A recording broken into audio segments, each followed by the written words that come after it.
ये मिलादुन नबी एक नई ईद हो गई है। क्या इसका हुक्म दिया मोहम्मद रसूलुल्लाह ने?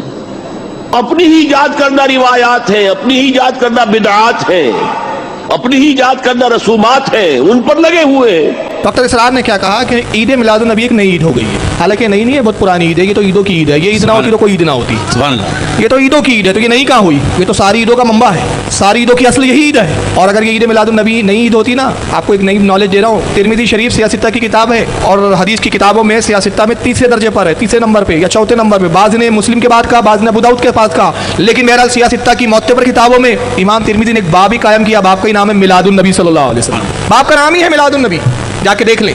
अब जो दलील दी डॉक्टर इसरार अहमद ने, उनकी दलील ये थी कि ईद मिलादुन नबी एक नई ईद हो गई है। इसका जिक्र हदीस में कहाँ है? यानी जो चीज़ हदीस में ना हो वो सब बिदअत के खाने में इनके आ जाती है। मैं कुछ चीज़ें यहाँ बता रहा हूँ जिसका जिक्र हदीस में नहीं था, ये बात की चीज़ें हैं। पहले इन चीज़ों को वो बिदअत करार दें और उसके बाद फिर मिलादुन नबी की तरफ बढ़े। मसलन डॉक्टर इसरार साहब खुद एक इज्तिमा की शक्ल में स्टेज लगाकर रात में हौली जान माई के सब चीज़ों पर तकरीर कर रहे हैं। क्या रसूलुल्लाह और सहाबा से इस तरह के इज्तिमात में तकरीर करना साबित है?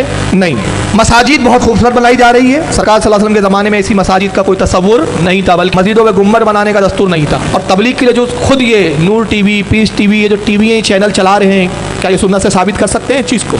इमामों और मौलवियों की जो तनख्वाहें दी जा रही है, इनके वर्क कर रहे हैं, इनके अकायद का प्रचार कर रहे हैं, उनके लिए जो तनख्वाहें इन्होंने मुकर्रर की, क्या रसूलुल्लाह के ज़माने में ऐसी तनख्वाहें मुकर्रर थी? ये साबित कर सकते हो?